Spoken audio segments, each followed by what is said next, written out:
को बच जाओ, पहले तुम्हारी हैसियत तो देखो। तो हमको हमारी आवाम तक पहुंचाना है हक और बातिल क्या है। अल्लामा अमजदी साहब क़िबला फरमाते हैं कि अमीनुल कादरी जो मालेगांव के हैं तो उनकी बेशुमार खराबियां हैं। राफजियत ज़दा लोगों के साथ बैठना, गुस्ताखे सहाबा के साथ बैठना, यहाँ तक कि आप जानते हैं कि मुफ्ती कौसर हसन साहब भी जानते होंगे कि एक किताब छपी थी रजा एकेडमी की जानिब से, जब ताहिरुल पादरी आने वाला था, उसमें उसके कुफरियात गिनवाए थे।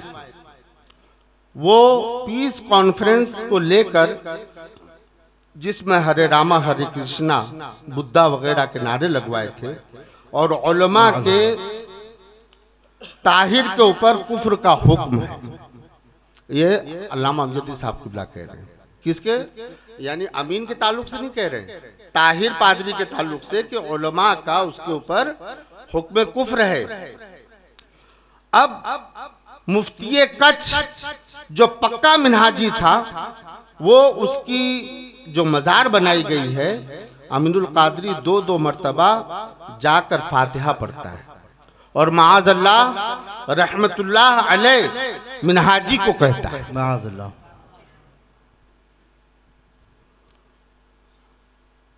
अब तो मुफ्ती कौसर हसन साहब से ही सवाल होना चाहिए कि अमीन के साथ जमा होना कैसा,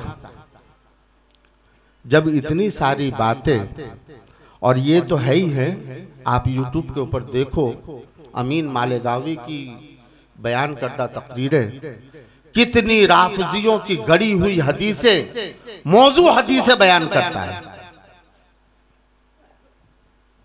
खासकर मौलाए कायनात के ताल्लुक से।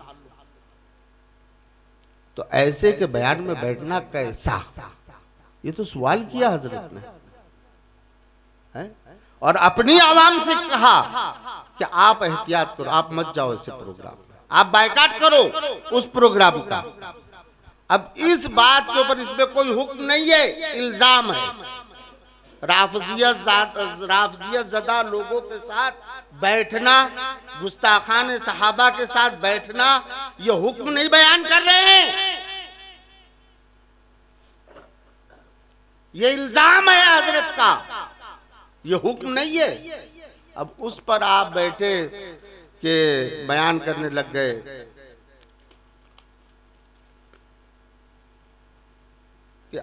आला हजरत इमाम अहले सुन्नत रज़ियल्लाहु ताला अन्हु की तालीमात के मुताबिक हक को हक मानकर और बातिल को बातिल जानकर दीन पर मजबूती से कायम रहे। इमाम अहले सुन्नत ने अपनी वसीयत मुबारका में हमें ये तलकीन फरमाई कि मेरा दीन व मजहब मेरी किताबों से जाहिर है, उस पर मजबूती से कायम रहना फ़र्ज से अहम फ़र्ज है। और फिर आगे बयान करते हैं कि आला हजरत की तालीमात किसी की तरफ कुफ्र कलामी है, या किसी की निस्बत कुफ्र फ़िक़ही है, या गुमराहियत है, तो उसको क्या हमको हिदायत, इमाम अहले सुन्नत की हिदायत को पेश नज़र रखना है। फिर आगे बयान करते हैं कि आला हजरत फरमाते हैं कि ज़रूरियात दीन में से किसी भी अमर ज़रूरी का मुनकिर होगा तो वो काफिर है, कलामी होगा। ये सब उन्होंने बयान किया। क्यों बयान किया भाई? अब आगे उनका मकसद देखो कि ये सब बयान करने के बाद, हुक्म बयान करने के बाद कहते हैं कि अमीरुल कादरी साहब पर जो इल्ज़ाम मौलवी अमजदी साहब, अच्छा आपको ये बात बता दूं कि हमारे यहाँ जब किसी आलिम पर कोई सख्त हुक्म नाफिज होता है ना, तो उसको मौलाना नहीं कह सकते, हाँ, उसको मौलवी कहा जाएगा। तो आपने अमीनुल कादरी जो सख्त मशकूक शख्स है उसको मौलाना कहा, और अल्लामा अमजदी साहब क़िबला उनको आप कह रहे हो मौलवी अमजदी साहब। अब तुमको अदब नजर नहीं आया? किस बुनियाद पे कहा मौलवी अमजदी साहब? क्या हुक्म है अमजदी साहब क़िबला के ऊपर?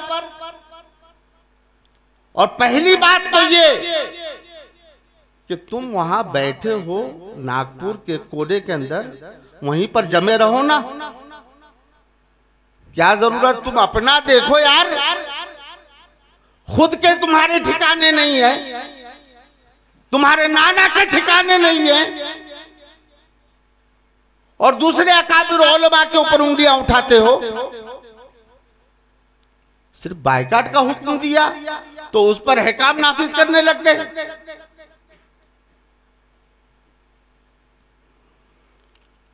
अब आला हजरत आगे ये बयान करते हैं मुस्तफा शरीफ कि आला हजरत की उस तालीम की रोशनी में इन पर जरूरी है कि तहकीकी मराहिल से पहले गुजार कर आप उस पेश करदा इल्जाम की निस्बत मौलाना अमीन की तरफ करें कि महज आपकी खबर और महज खबर या किसी भी खबर किसी भी इल्जाम के लिए काफी नहीं, बल्कि इस तरह खबर पर बिना करके किसी पर हुक्म फिस्क व फुजूर या गुमराहियत या कुफ्र की निस्बत करना ये हराम है। अरे यार, उस वक्त हराम का फतवा लगाओ, उस वक्त ये बात कहो कि जिस वक्त जरूरी हो। सामने वाले ने कोई हुक्म बयान किया नहीं और तुम जो है तो अपने चैनल के ऊपर लंतरानियां हाँकने लग गए। यही सीखा तुमने। आका करीम सल्लल्लाहु अलैहि वसल्लम ने फरमाया था कि जब क़यामत करीब होगी तो फितनों का ज़हूर होगा, जाहिल फकीह कहलाएंगे। ये हमारे लिए अफसोस की बात है कि आका करीम सल्लल्लाहु अलैहि वसल्लम ने जो 1400 साल पहले फरमाया था, आज वो हमारी निगाहों के सामने ये ऐसे जोहला जो दाल और सीन और गाद के मखरज की तमीज नहीं रखते, ये मुफ्ती आजम बने फिर रहे हैं। अभी कल की मैंने एक क्लिप सुनी, वो बयान कर रहे हैं सरकार ताजुशरिया के ताल्लुक से। अल्लाह अकबर।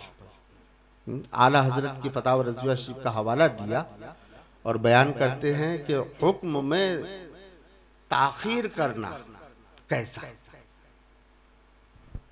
और आला हजरत का हवाला देकर कहते हैं कि ऐसे का उर्स बनाना कैसा। अरे सीधा क्यों नहीं कह देता कि उर्स पेट पे चुभ रहा है?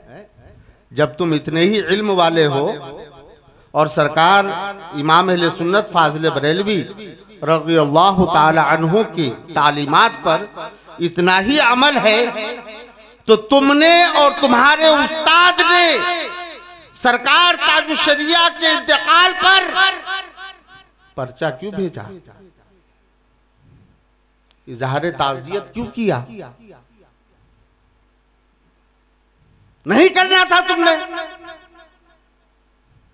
और बयान भी जब कर रहे हैं ना तो क्या हुजूर ताजुशरिया, हाँ, और फिर कह रहे हैं कि ऐसे का उर्स बनाना कैसा।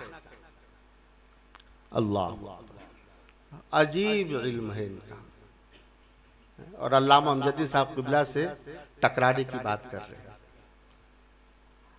अब बायकाट के ऊपर अल्लामा अमजदी साहब क़िबला के बयान करदा बायकाट के ऊपर तुमने हुक्म शरीयत के ताल्लुक से बातें बताना शुरू कर दी, और जब अपने उस्ताद की बात आई तो सुनो क्या कहते हैं।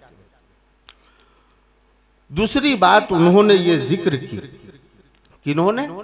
अल्लामा अमजदी साहब क़िबला ने, कि दूसरी बात उन्होंने ये जिक्र की कि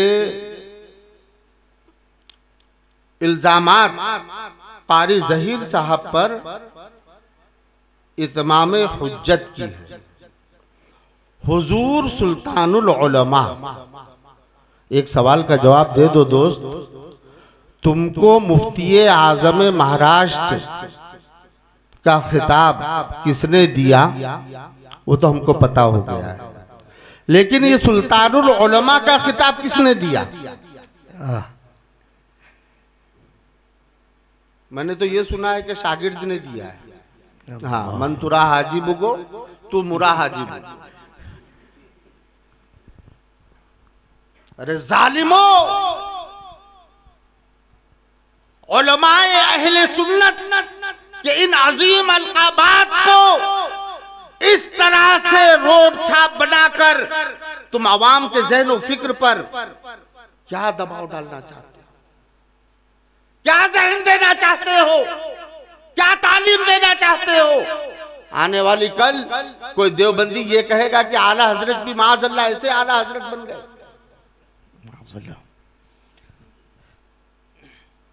जब तुम्हारे जैसा जिसको ढंग के मखरज ना हो वो मुफ्ती आजम महाराष्ट्र बन जाए,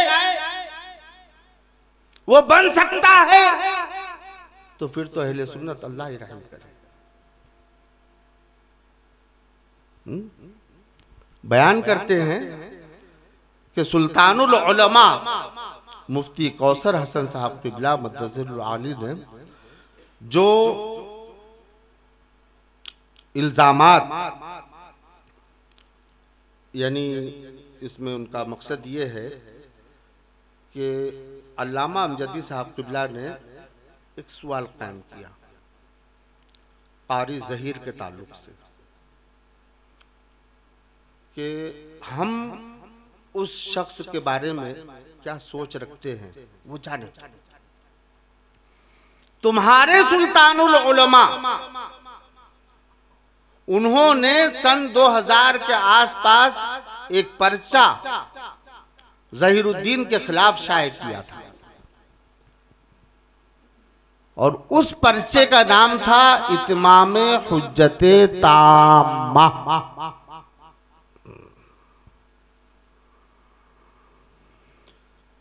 अब उस पर्चे के मुताबिक आप क्या ज़हन रखते हो, या आप खुद गौर कर लो। तो उसका जवाब देते हैं ये जुम्मन बफाती शागिर्द, हाँ, कि जो इल्जामात उनके सुल्तानुल उलमा ने जो इल्जामात लगाए थे उसको आला हजरत की तालीमात की रोशनी में देखना जरूरी है। जो इल्जामात महज इल्जामात हों उसकी हैसियत किस तरह होती है। अच्छा, यानी वो जो पर्चा गुरुजी ने शाये किया था क़ारी ज़हीर के खिलाफ, तो बोले वो इल्जामात थे और इल्जामात की हैसियत क्या है या आला हजरत की तालीम की रोशनी में देखो। जबकि अल्लामा अमजदी साहब क़िबला ने इल्जामात रखे तो उसको तुम हुक्म शरा की हैसियत में तोल रहे हो, और जब गुरुजी की बात आई तो कह रहे हो कि इल्जामात वो इल्जामात हैं और इल्जामात को तालीमात इमाम की रोशनी में देखा जाए।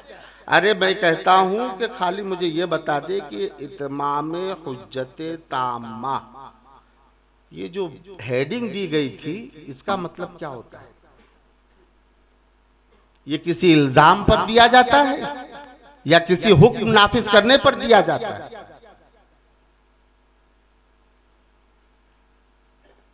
अपने उस्ताद की बात आई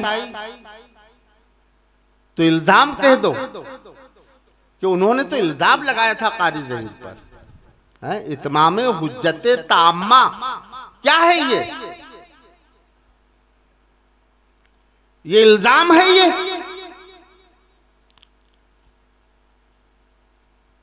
और फिर टकराने की कोशिश कर रहे हैं अल्लामा अमजदी साहब क़िबला से। अल्लाह अकबर।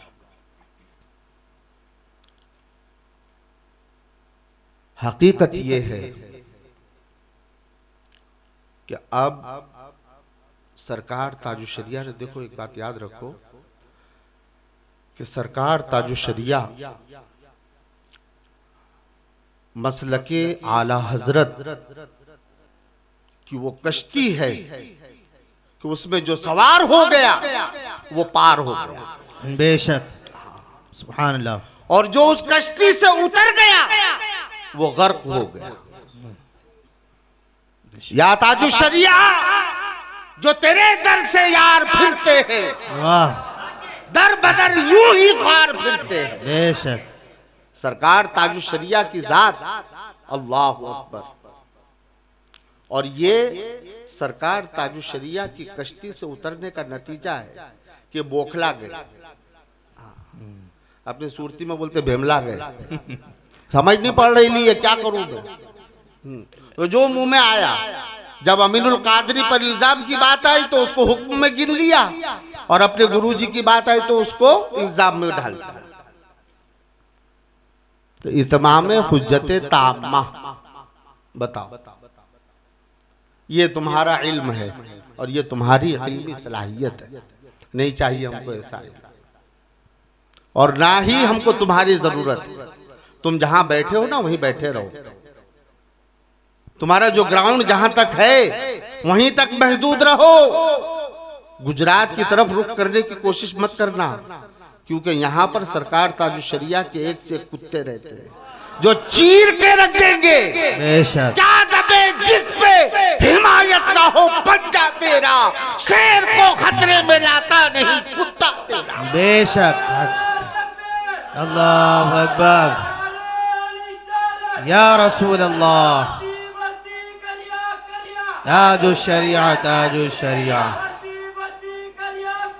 ताजु शरिया, ताजु शरिया। अल्लाह अकबर। या रसूल अल्लाह। खुद के ठिकाने नहीं है और हमको तहक्कुक और तवातुर सिखा रहे हैं। तहक्कुक और तवातुर की बात करते हो। किसी मुसलमान की तरफ बेतहक्कुक वो बेतवातुर कबीरा की निस्बत करना हराम है, ये तुम कहकर अल्लामा अमजदी साहब किबला को तान कर रहे हो। अरे जालिमो, बेतहक्कुक और बेतवातुर तो तुम्हारा नाना करके गया। हाशमी साहब पे गुमराह और गुमराहगर का फतवा लगाया। वो बेतहक्कुक था या बेतवातुर था या शरई मराहिल से गुजार कर था। अल्लामा मदनी साहब पर गुमराह और गुमराहगर का फतवा लगाया, और जहीरुद्दीन पर भी फतवा लगाया, सुन्नी दावत इस्लामी के खिलाफ फतवा लगाया, मौलवी गुलाम मोहम्मद नागपुरी ने इलियास कादरी पर भी फतवा लगाया कुफ्र का। ये सब बेतहक्कुक को बेतवातुर था या शरई मराहिल से गुजर के था।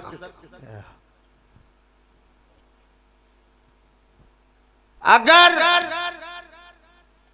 तहक्कुक के साथ थे, तवातुर के साथ थे इनके फतवे, तो आज तुम्हारा अमल उसके खिलाफ क्यों है? क्यों दावत इस्लामी को गोद में बैठा रहे हो? क्यों सुन्नी दावत इस्लामी को गोद में बैठा रहे हो? क्यों अशरफियों को गोद में बैठा रहे हो? पता चला या तो तुम गलत या तुम्हारा नाना गलत। वाह, बेशक है कि नहीं बात? बेशक हक है। तहक्कुक सिखा रहे हो हमको। और सुनो, इनके तहक्कुक अगर तहक्कुक को तवातुर के साथ है, उनके सारे फतावे उम्दतुल मुहक्किकीन कहते हो ना, बहुत अच्छा तहकीक का दरवाजा इन्होंने खोला है। पूरे अहले सुन्नत व जमात के शिराजे को मुंतशिर करके रख दिया है। तुम्हारी वजह से आज दुनिया बरेली की मुखालिफ होती चली जा रही है। इस पर फतवा, उस पर फतवा, उस पर फतवा, उस पर फतवा, और हमको सिखा रहे हैं कि बेतहक्कुक व बेतवातुर किसी मुसलमान की निस्बत, कबीरा की निस्बत करना हराम है। तो बताओ, मुश्तबा शरीफ तुम्हारे नाना ने जो फतवे लगाए हैं, वो फतवे तमाम के तमाम तहक्कुक व तवातुर के साथ सही हैं या नहीं?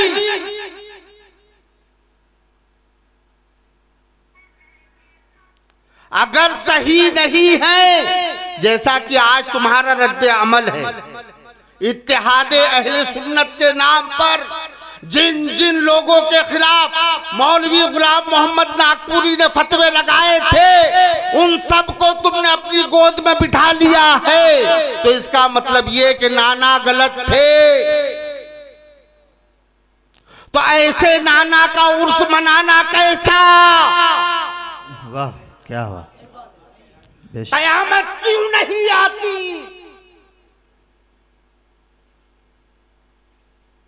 ऐसे का उर्स मना रहे हो जो खुद तुम्हारी तहकीकात के खिलाफ है। और अल्लामा अमजदी साहब किबला को ललकारते हो। एक बार सामना तो होने दो, फिर हम बताएंगे। मैं अल्लामा अमजदी साहब किबला से गुजारिश करता हूं कि खुदा के लिए आप उस अजीम मनसब पर कायम हैं, बेशक, कि जहां पर इनकी निगाहें भी नहीं पहुंच सकती। बेशक, अगर सर उठाएंगे तो टोपी गिर जाएगी। है, बेशक। हाँ। आप इनको मुंह ना लगाएं, इनकी किसी भी बात का जवाब ना दे। आप पर, आपके दामन पर कोई भी अगर अंगुष्ठनुमाई करने की कोशिश करेगा तो कसम खुदा की हम चीर के रख देंगे।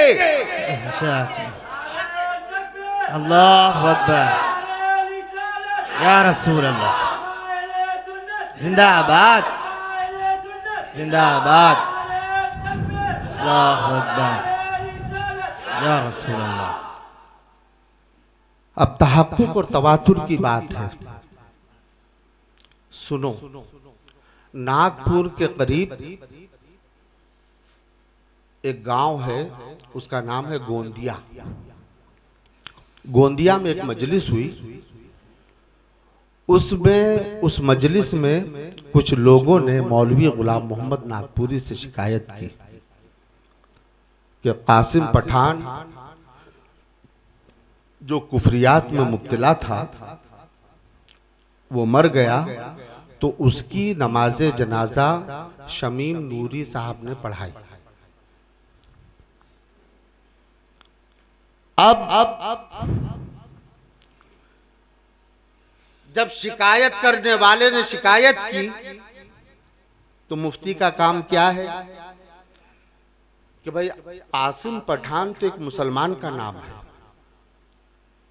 और जो आगे आप बयान कर रहे हो कि कुफरियात में मुब्तला था, तो उसके कुफरियात के क्या दलाइल हैं आपके पास? वहां पर नागपुरी साहब तहक्कुक और तवातुर भूल गए। चलो भाई, भूल हो गई होगी, सह वाक़े हो गया, सुन लिया। और शमीम नूरी साहब से कह रहे हैं कि आप तौबा कर लीजिए। और शमीम नूरी से पहले पूछा भी उन्होंने कि आप क्या कहते हैं, तो वहां पर शमीम नूरी साहब ने जवाब दिया कि वो मेरी इक्तिदा में नमाज पढ़ता था, मेरी सोहबत में रहता था, वो सुन्नी था।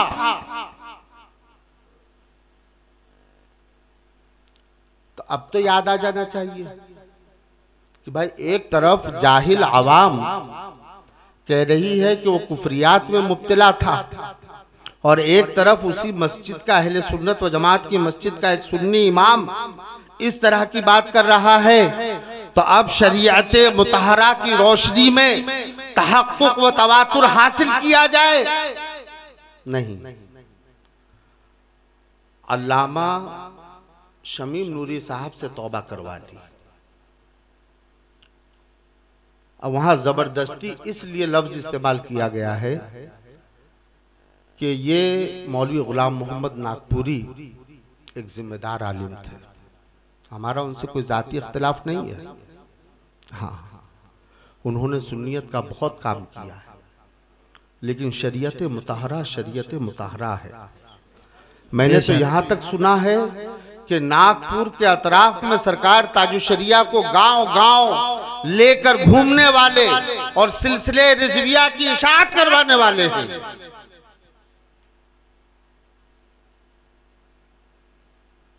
और बुजुर्ग खलीफा हुजूर मुफ्ती आजम का लेबल और उम्दतुल मुहक्किकीन का खिताब, तो जब बड़ा आदमी, बड़ी शख्सियत कही जाने वाली जब तौबा के लिए दबाव करेगी तो नाचार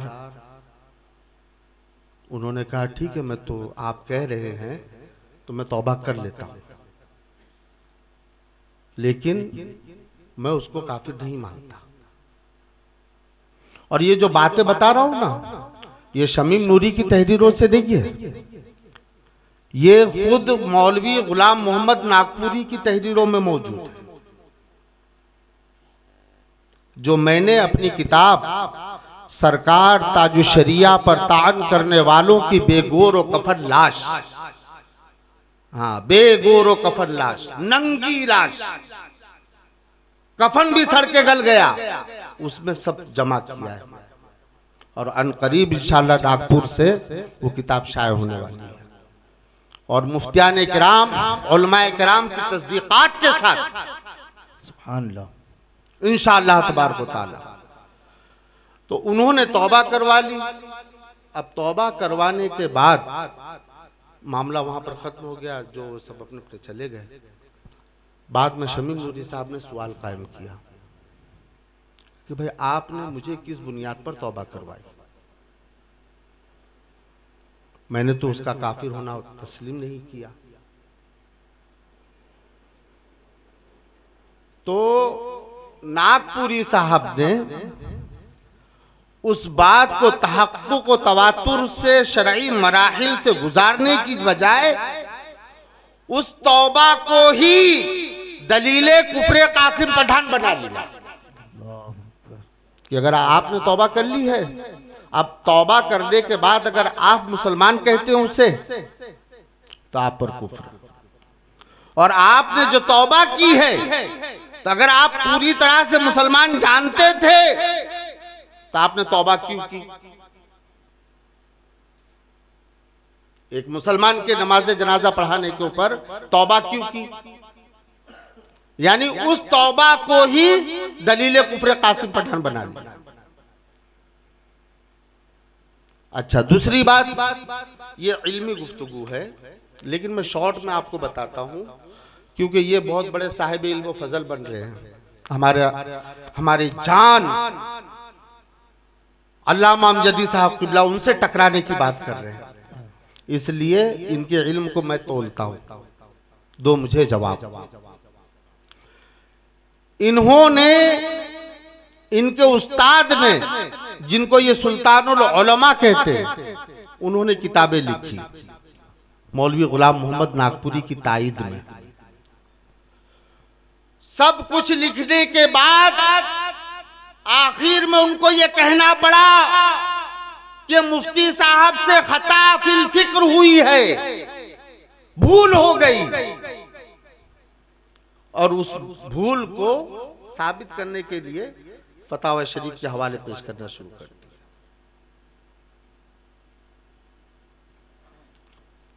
यानी कि बेशक इस्मत खासा अंबिया अलैहिस्सलाम हम मानते हैं, नागपुरी साहब से भी भूल हो गई होगी। गोंदिया की मजलिस में उन्होंने कासिम पठान के कुफ्र पर तहक्कुक व तवातुर हासिल नहीं किया, शरई मराहिल से उसको गुजारा नहीं, भूल हो गई होगी उनसे।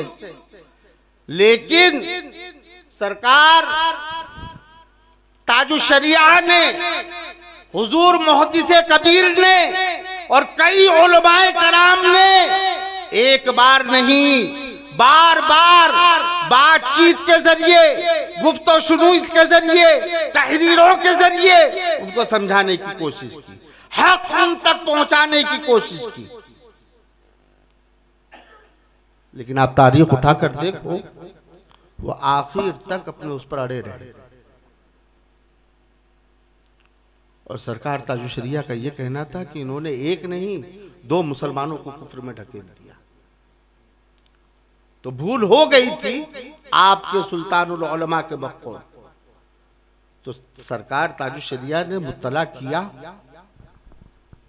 कि हजरत आपसे ये भूल हो गई है।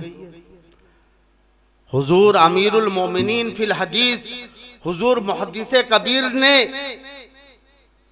बाकायदा आमने सामने बैठकर गुफ्तो शुनीद की, इफहाम व तफहीम की, और उसके बाद 2 से 3 मरतबा सरकार ताजुल शरिया ने आपसे बातचीत की, फोन के जरिए भी बातचीत की, लेकिन वो अड़े रहे। तो अब भूल कहां से रही? अरे एक आदमी रोजा रखे हुए, रमजान का महीना है, फर्ज अदा कर रहा है, अचानक भूल गया कि मेरा रोजा है, और वो उसने खाना खाना शुरू कर दिया। खाते खाते आखिरी लुकमा बचा था और उसको याद आ गया कि अरे यार मेरा तो रोजा है। तो शरीयत मुतहरा का हुक्म क्या है कि जितना है उतना थूक दो, एक दाना भी अब अंदर जाना नहीं चाहिए। वो अभी तक भूल थी, वो मुआफ है। अब एक दाना कसदन तुमने उतार लिया तो रोजा गया तुम्हारा, है ना। इतना आम फहम मसला है ये। तो सरकार ताजुल शरिया जो समझाते रहे, सरकार मुहद्दिस कबीर समझाते रहे, और दिगर उलमाए अहले सुन्नत इफहाम व तफहीम गुफ्तो शुनीद के जरिए बताते रहे, फिर भी वो आखिर तक अपनी बात पर अड़े रहे। तो हुक्म सख्त हुआ या नहीं? बेशक।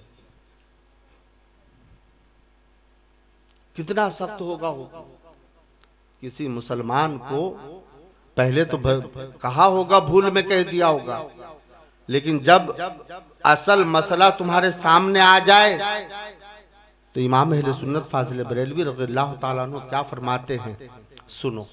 बोर तो नहीं हो रहे हो ना?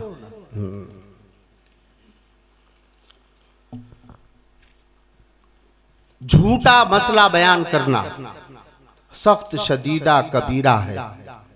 अगर कसदन है तो शरीयत पर इफ्तिरा है, और शरीयत पर इफ्तिरा अल्लाह अज़्ज़ व जल पर इफ्तिरा है। अल्लाह ताला फरमाता है, कुल इन्नल लज़ीना यफ्तरूना अलल्लाहिल कज़िब ला युफ्लिहून। वो जो अल्लाह पर झूठ इफ्तिरा करते हैं फलाह ना पाएंगे। और उसी में इमाम अहले सुन्नत आगे फरमाते हैं कि अगर बेइल्मी से है, यानी बेइल्मी की बुनियाद पे झूठा मसला बयान कर दिया, तो इमाम फरमाते हैं कि जाहिल पर सख्त हराम है कि फतवा दे। तूने फतवा दिया क्यों? उसी में इमाम अहले सुन्नत फरमाते हैं कि हाँ, अगर आलिम से इत्तिफाकन सह वाक़े हो और उसने अपनी तरफ से बेएहतियाती न की और गलत जवाब सादिर हुआ तो मुआखिजा नहीं, मगर फर्ज है कि मुत्तला होते ही, जैसे ही किसी ने बता दिया या याद आ गया कि अरे यार मैं गलत कर रहा हूं, तो इमाम अहले सुन्नत फरमाते हैं कि फौरन अपनी खता जाहिर करे, और उसके बावजूद अगर उसने जाहिर नहीं किया और इसरार करे तो पहली शक यानी इफ्तिरा में आ जाए। जाहिर सी बात है। मैंने भी रोजे का मसला बताया। अब सरकार ताजुल शरिया के मुत्तला करने के बावजूद, हुजूर अमीरुल मोमिनीन फिल हदीस हुजूर मुहद्दिसे कबीर के मुत्तला करने के बावजूद और दिगर उलमाए अहले सुन्नत के मुत्तला करने के बावजूद नागपुरी साहब जिंदगी भर उस गलत मसले पर अड़े रहे जिसको आपके सुल्तानुल उलमा खता कह रहे हैं। बहुत कह रहे हो ना। गुफ्तगू के शुरू में तुमने कहा कि आला हजरत की तालीमात, मेरा दीन और मजहब जो मेरी कुतुब से जाहिर है, तो मुश्तबा शरीफ ये इमाम अहले सुन्नत का फतवा है कि अगर खता पर इसरार करेगा तो पहली शक इफ्तरा में आ जाएगा। हुक्म सख्त होगा या नहीं होगा? लेकिन कुर्बान जाओ सरकार ताजुल शरिया पर। अल्लाह अकबर, क्या एहतियात और क्या आपकी शान है। बेशक अगर चाहते तो हदीस के अल्फाज के मुताबिक किसी मुसलमान को काफिर कहना ये कोई मामूली बात नहीं है। अगर वो काफिर नहीं है तो कुफ्र कहने वाले पर पलटेगा और वो काफिर हो जाएगा।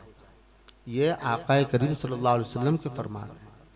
लेकिन उसके बावजूद सरकार ताजुल शरिया ने हदीस की अस्ल पर हुक्म को रोक दिया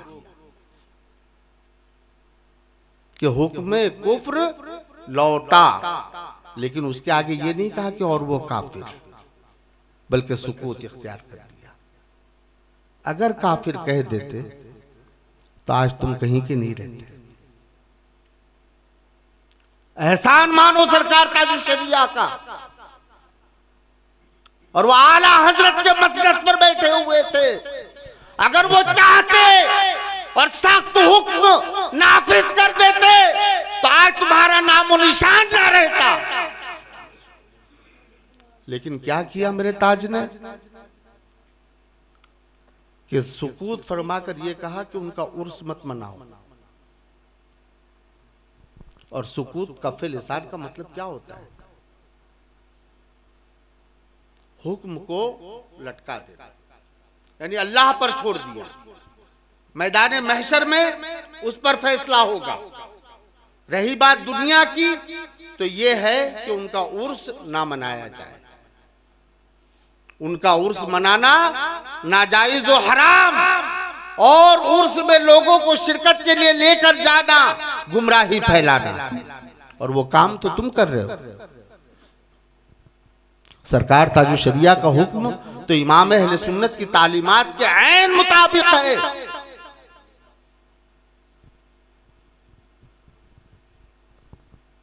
और उसके बाद तुम्हारा दावा कि हम अमल करने वाले हैं, ये अमल है तुम्हारा? खैर, दूसरी बात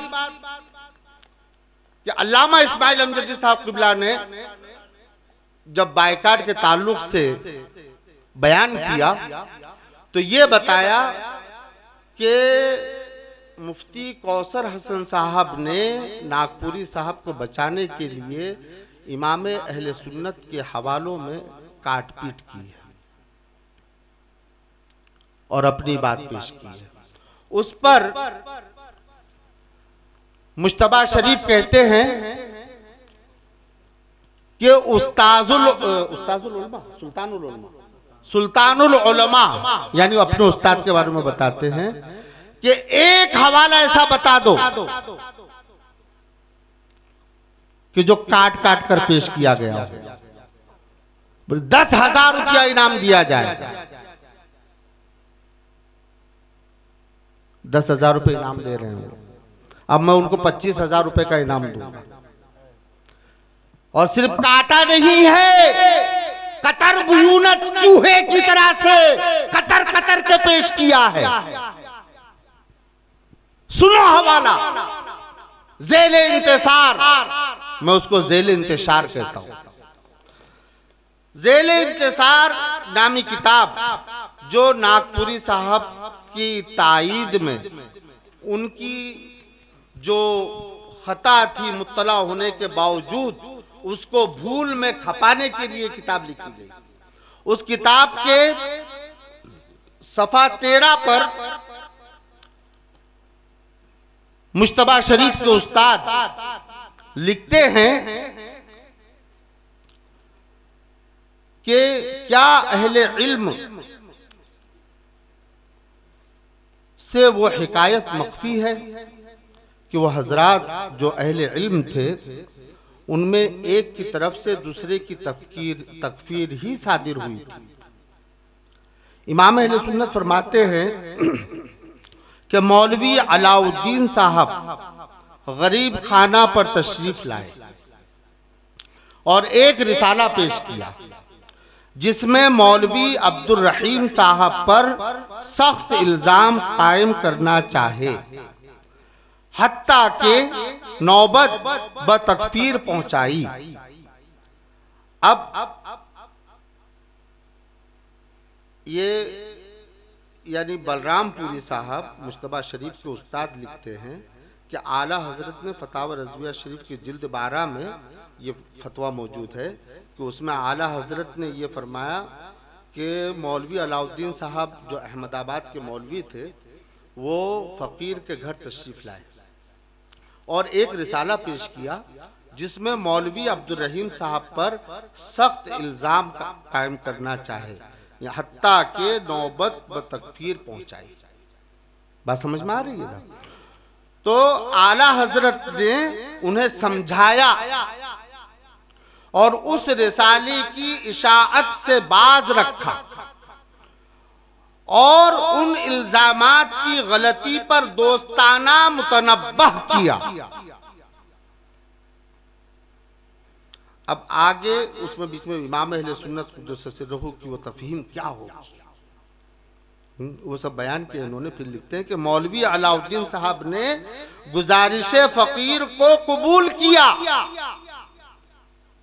और फिर जब उनसे मुताल्लिक सवाल पेश हुआ तो इमाम ने उन्हीं इक़दाम पर तकफीर में माजूर करार देते हुए फरमाया कि मौलवी अलाउद्दीन साहब ने मौलवी अब्दुल रहीम साहब की तकफीर इनादन न की थी, बल्कि मसला उनकी समझ में यूं ही आया था।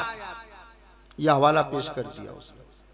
अब कतर बुयूनत देखो, दोस्ताना मुतनब्बह किया, गले मिले, बातचीत की, चाय पी होगी, नाश्ता किया होगा और आला हजरत ने उनको बताया कि ये गलत है तो उन्होंने मान लिया और चले गए।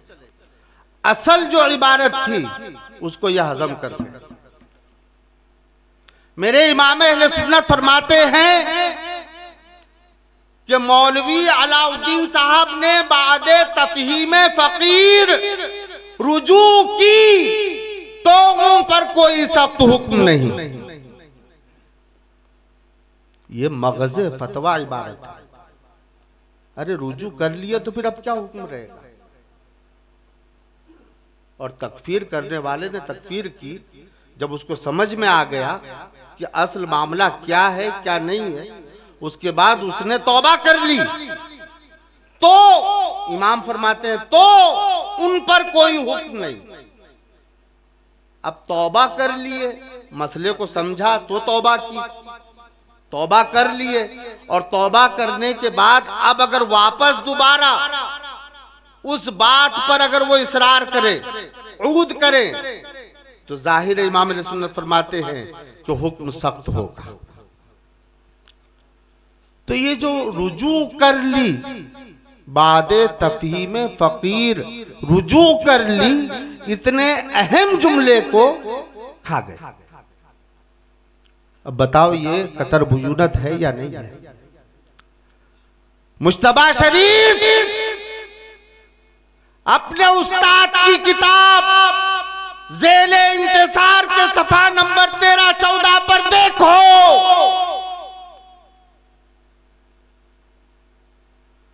कि हवाला तो पूरा पेश कर रहे हैं लेकिन जो असल मगज़े फतवा इबारत थी उसको वो खा गए। वरना लिख के बताओ मुझे कहां पर है वो इबारत ज़ेल इंतसार कि बादे तफहीम फकीर रुजू की तो उन पर कोई हुक्म नहीं। ये इबारत ज़ेल इंतसार में बता दो, 10,000 नहीं 25,000 ये सगे ताजुश्शरिया तुमको देने के लिए तैयार है।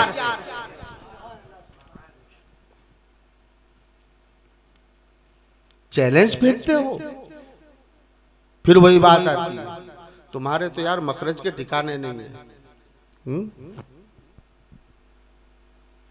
10,000 का इनाम रखते हो, सरकार ताजुशरिया रहमतुल्लाह ताला अलैह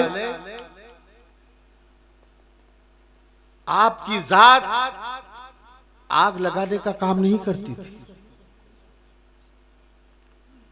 हत्तिल इम्कान आपकी कोशिश जहां तक मुमकिन हो सके, आपकी कोशिश हमेशा ये रही कि अहले सुन्नत में इंतशार ना हो। गुलाम मोहम्मद नागपुरी को जो तहरीरें आपने लिखी है वो मैंने अपनी किताब में सब जमा किया है। हर तहरीर में इस बात को आपने बयान किया है कि इंतशार से बचो, इंतशार से बचो। आपको फिक्र थी, जिंदगी भर आप समझाते रहे, वो आखिरी जब वो मामला हुआ जब, और उसके बाद गुलाम मोहम्मद नागपुरी साहब चल बसे। और सरकार ताजुशरिया के पास ये रिपोर्ट भी थी कि जितने अवाम अहले सुन्नत हैं जो मरकज से जुड़े हुए हैं, उन सब ने उनको छोड़ दिया है। कितने उलमा ने नमाज जनाजा तक नहीं पढ़ी, कितनी अवाम अहले सुन्नत ने जनाजे की नमाज नहीं पढ़ी, और आज तक उनकी तुरबत पर कोई गया नहीं। अब जाने वाले कौन? उनके मुरीदीन और ये नवासे फातिहा पढ़ने के लिए। अब इनको अगर बताया जाए तो ये मानने वाले हैं। तो सरकार ताजुशरिया ने यही सोचकर कि अब वो इंसान जा चुका है और उसका फैसला अल्लाह तबारक व तआला की बारगाह में छोड़ दिया गया है, और जो हुक्म था अवाम के लिए उसको नाफिज कर दिया गया है, तो इस बात को छोड़ो, दूसरे 1000 काम हमारे सामने मौजूद है, उस पर हम तवज्जो दें, खामोशी इख्तियार कर लें। ये लोग उर्स बनाते रहे, फातिहा होता रहा, इनकी चद्दरें निकलती रही मुरीदीन की। हर साल उर्स जो है तो मुख्तसर पैमाने पर अंदर अंदर कर लेते थे, खत्म हो जाता था। 15 साल के बाद इनको अहले सुन्नत व जमात में इंतशार करने की सूची, और उनका उर्स आलमी पैमाने पर मनाने का ऐलान। उस ऐलान के बाद सरकार ताजुशरिया से सवाल हुआ कि हजरत इनका उर्स मनाना कैसा और इन पर क्या हुक्म है। और सरकार ताजुशरिया ने फैसला सुना दिया। सवाल हुआ, फौरन जवाब दे दिया। अब मुश्तबा शरीफ कहते हैं कि इतने साल ताखीर की, 13 साल तक ताखीर की जवाब देने में, तो ऐसे का उर्स मनाना कैसा। ओ मुश्तबा शरीफ, हुक्म सुनने के बाद ऐसा शख्स जो एक नहीं 2 मुसलमानों को हुक्म कुफ्र के अंदर ढकेले, ऐसे का उर्स मनाना कैसा। वो तुमको नजर नहीं आ रहा है, वो तुम्हें नहीं दिखता। और सरकार ताजुशरिया ने 13 साल, अरे 13 साल के बाद साहिल ने सवाल किया तो सरकार ताजुशरिया ने 13 साल के बाद जवाब दिया। जिस तरह से सरकार ताजुशरिया से अगर 2000 में सवाल होता तो सरकार ताजुशरिया उसी वक्त जवाब इनायत फरमाते। बेशक बेशक, अल्लाहु अकबर, या रसूल अल्लाह, ताजुशरिया ताजुशरिया ताजुशरिया ताजुशरिया। सरकार ताजुशरिया के उर्स बनाने पर पेट में चुभन शुरू हो गई, पेट में दर्द शुरू हो गया। एक नवासा था, जब सरकार ताजुशरिया हयात थे तो उस वक्त ये कहता था सोशल मीडिया पर कि मुफ्ती गुलाम मोहम्मद नागपुरी पर एतराजात करने वाले, उनके उर्स में रोकथाम लगाने वाले अपने जनाजे और उर्स की फिक्र करें। लेकिन मेरा ताज जब दुनिया से गया, अल्लाह अकबर, मेरा ताज जब गया दुनिया से तो सारी दुनिया ने देखा कि गिनती का भी शुमार नहीं। बेशक बेशक। मुंह में दही जम गया। सरकार ताजुल शरिया पे तंज करते थे कि अपने जनाजे और उर्स की फिक्र करें। जनाजा देखकर, मजमा देखकर होश उड़ गए, होश उड़ गए इनके। और उसी बात पर, उसी वक्त कि ये मुफ्ती गुलाम मोहम्मद नागपुरी पर एतराज करने वाले अपने जनाजे और उर्स की फिक्र करे, ये बहुत चलाई जा रही थी उस जमाने में। तो उसी वक्त मैंने अपनी किताब का नाम रखा था कि सरकार ताजुल शरिया पर तान करने वालों की बेगौर और कफन लाश। मेरे ताज का जनाजा तो सारी दुनिया ने देख लिया और सुबह कयामत तक तुम्हारी बेगौर और कफन लाश पूरी दुनिया सुन ले देखेगी। ताजुल शरिया के उर्स की बात करते हो? अरे जालिमो, ओ मुस्तफा शरीफ, सरकार ताजुल शरिया अहले सुन्नत व जमात तक धमकता आफ्ताब है। बेशक। उसकी तरफ थूकने की कोशिश मत कर, वो थूक तेरे मुंह पर गिरेगा और तेरा मुंह चूहे की तरह से हो जाएगा। मेरे ताज का कुछ जाने वाला नहीं है। मेरे ताज पर उंगली उठाता है। जालिम, खुद के नमाज और सजदे की फिक्र कर। आला हजरत के नाम पर फतावा रज़विया शरीफ की इबारतें पेश कर करके बेजा, जहां पर कोई जरूरत नहीं, ऐसी जगहों पर इस तरह से लंतरानियां हाँक कर अपना रुआब और दबदबा जमाने की कोशिश मत कर। ये दुनिया अंधी नहीं है, तुम नंगे हो चुके हो। अल्लामा इस्माइल अमजदी साहब किबला के ऐलान बायकाट को हुक्म शरीयत में तब्दील करके तुम्हारी इल्मी सलाहियत हमारी निगाहों के सामने। समझ में आया आप लोगों को? ये ज़ेले इंतसार का एक हवाला दिया है। इस तरह से फतावा रज़विया शरीफ के और दूसरे हवाले हैं कि जिसमें भूल में खपाने की कोशिश करने के लिए आधी इबारत उधर लेकर आधी इबारत उधर बयान करके अपनी बात मनवाने की कोशिश की है। और पूरी किताब में कहीं ये बात नहीं कही गई कि सरकार ताजुल शरिया बताते रहे, सरकार ताजुल शरिया मुत्तला करते रहे, हुजूर मुहद्दिस कबीर मुत्तला करते रहे, उसके बावजूद हमारे गुरुजी मानने को तैयार नहीं थे। ये बात कहीं बयान नहीं की गई। क्यों? अच्छा अच्छा, हिप हिप, कड़वा कड़वा, थू थू। मामले को भूल में खपाना चाहते हो और खपाया तो खपाया, और ऊपर शेर बनना चाहते हो, हमको दबाना चाहते हो। बात समझ में आई आप लोगों को? ये मौलवी गुलाम मोहम्मद नागपुरी का मामला। सरकार ताजुल शरिया को उनसे कोई जाती इख्तिलाफ नहीं था। जातियात पर तो ये लोग उतरे। कल की क्लिप में भी गालिबन मैंने सुना कि उनके घर के अंदर के कुछ मामला कुछ ऐसा बताया है, हमारे पास महफूज है। अरे अगरबत्ती देते बैठ, तुझसे कुछ टूटने वाला नहीं है। मेरे ताज को ये बुलंदी तो अल्लाह ने अता फरमाई है। बेशक। मेरे ताज को ये बुलंदी तो गौसे आज़म ने अता फरमाई है। तू कितने बयानात करेगा?